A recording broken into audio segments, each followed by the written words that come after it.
Welcome to this explainer. Look, as an economist who spends a lot of time analyzing India's digital trajectory, there's a massive infrastructure puzzle we really need to talk about, a real macroeconomic paradox. Today, we're doing a deep dive into the state's massive effort to bridge India's digital divide. Because right now, when we look at the foundations being laid for our technological future, there is a profound, honestly concerning disconnect between the physical infrastructure we are heavily funding and the actual digital reality on the ground. Just look at this number for a second. 0.7%. That represents the percentage of operational public Wi-Fi hotspots under this specific government scheme against its target. It's a staggering statistic, right? It should immediately grab your attention. We are looking at a scenario where hundreds of thousands of kilometers of optical fiber are being laid down across the country, but the actual practical utilization by the people it was built for is practically non-existent. It begs the question, why are we building these massive digital highways if literally no one is driving on them? Okay, let's dive into this. Here is how we're going to unpack this supply and demand puzzle. 1. The promise of BharatNet. 2. An infrastructure paradox. 3. Supply-side market failures. 4. Demand-side behavioral shifts.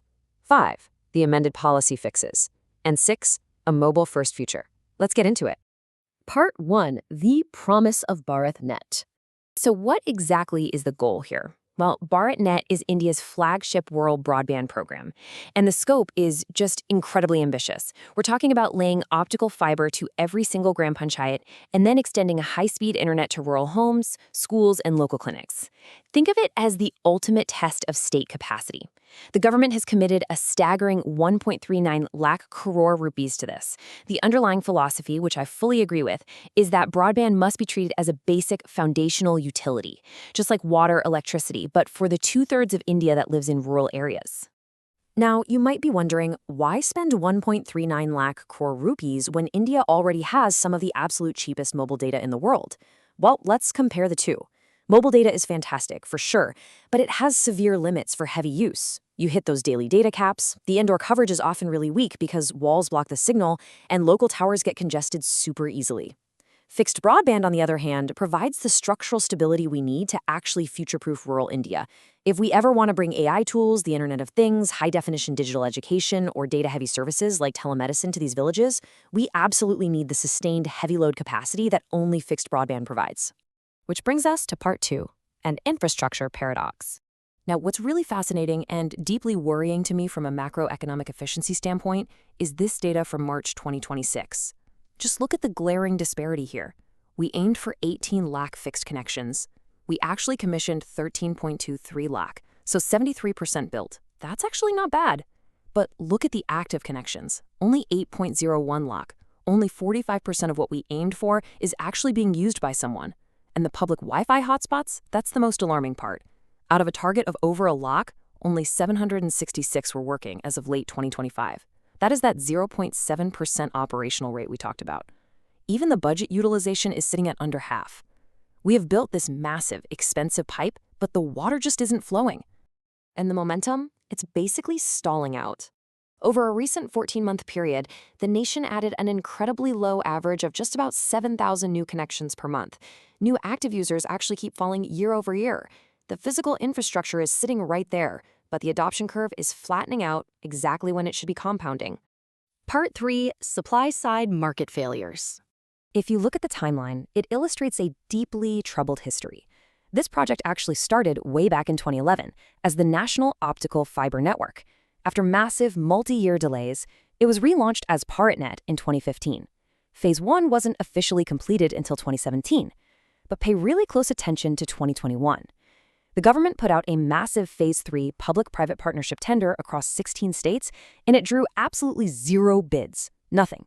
Private capital looked at world demand, crunched the numbers, and deemed it way too uncertain to risk their money. This total lack of private interest forced the state to repeatedly pivot, ultimately leading to the 2023 Amended BharatNet Programme. Let's methodically break down these bottlenecks. The foundational error here was a deeply flawed assumption. The state simply assumed private telecom operators would happily step in to handle the last-mile connectivity into people's actual homes. But in most rural areas, there were no private operators willing to do it, which meant the physical fiber literally just stopped at the village center. Plus, there was zero accountability. Maintenance agencies faced no penalty clauses if the network went down and, well, go down it did. Uptime hovered between a dismal 50 and 58% between 2020 and 2022. That is miles away from the 95% target. Add in severe bureaucratic delays for right-of-way clearances to actually lay the fiber and deep regional gaps leaving places like Northeast India lagging way behind, and you essentially have a perfect storm of supply-side market failures. Let's move to part 4 and look at the demand side, the behavioral shifts. Now, classic economic theory dictates that consumers will naturally migrate to the cheaper option, right? Fixed Wi-Fi under this program can cost as low as 27 paise per gigabyte. That is practically free. Meanwhile, mobile data sits at roughly 7 rupees and 87 paise per gigabyte. So, mathematically, Wi-Fi is vastly superior in cost. Yet, the overall remarkably low cost of mobile data in India has completely rewired consumer habits. Rural users have fundamentally adapted their entire digital lives around the smartphone and the cellular network, not a fixed router on a wall. And this right here brilliantly illustrates why that habit is so hard to break, the sheer friction of the user experience. Picture a rural user trying to hop on a PM1 public Wi-Fi hotspot. You can't just click the network and connect. Oh no. First, you have to download a very specific app. Then you have to register your details. Then you wait for an OTP to arrive over a cellular connection that might already be spotty. And finally, you have to digitally purchase a voucher just to connect to the internet. This agonizing multi-step process introduces so much friction that it literally drives people right back to the seamless one-click experience of their mobile data, regardless of the higher per gigabyte cost. And as an economist who tracks capital allocation, this next data point is perhaps the most frustrating thing to look at. Look at the geographic distribution of these active PM1 hotspots. Keep in mind, this entire scheme was explicitly designed to bridge the rural digital divide. Yet, a staggering 45% of all operational hotspots are located in Delhi. Apparently, the government considers the national capital its most pressing remote village. It's a complete misallocation of resources. Okay, part 5, the amended policy fixes. So the crucial point here is that the state knows this is broken, and the 2023 Amended BharatNet Programme is trying to fix those physical and accountability failures. From an engineering standpoint, they're moving to a ring topology. That just means the fiber is laid in continuous loops, so a single accidental cable cut doesn't instantly isolate an entire village anymore. To solve that last-mile issue we talked about, they introduced the Udemy model, essentially incentivizing local rural entrepreneurs to pull the cable that final 200 meters into individual homes and maintain it themselves. Crucially, BSNL now faces enforceable service-level agreements. If network uptime drops below 99%, they face strict quarterly financial penalties. Finally, they're pivoting to a wholesale model, allowing private ISPs to just lease and resell this massive bandwidth. And, to be totally fair, these supply-side repairs are slowly working. By December 2025, under this amended program, we achieved roughly 14 lakh fiber-to-the-home connections. The infrastructure is undeniably improving. The state is clearly learning from its past logistical mistakes. But, and this is a massive but, the demand-side behavioral puzzle, getting rural populations to actually consistently log on and use it instead of just firing up their 5G, that remains a wide-open problem. Which brings us to our final section, Part 6. Are we just heading toward a purely mobile-first future? The Telecom Regulatory Authority of India, TRAI, released a major review in April 2026, and they fully acknowledge that public Wi-Fi is wildly underperforming against its targets. So they propose several fixes directly targeting those behavioral and bureaucratic hurdles. First, they want to implement a seamless one-tap UPI login to eliminate all that agonizing user friction we looked at earlier. They're also proposing district-level committees and tying 4,000 crore rupees in state loans directly to faster right-of-way clearances to speed up construction. Basically, they are desperately trying to engineer new, viable revenue models to make this attractive to operators. However, they're facing immense institutional pushback. The major telecom operators, Jio, Airtel, Vodafone Idea, and their broader industry association are fundamentally objecting to the public Wi-Fi model itself at this point.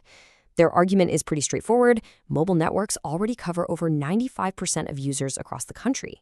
They argue that public funding shouldn't be poured into a fixed Wi-Fi model that consumers clearly aren't adopting. Instead, they say redirect those billions into expanding and strengthening the mobile networks that Indians are already heavily relying on every single day. Which leaves us with this final, truly provocative macroeconomic dilemma. Does public Wi-Fi have a feature at all in a country that is so aggressively mobile-first like India?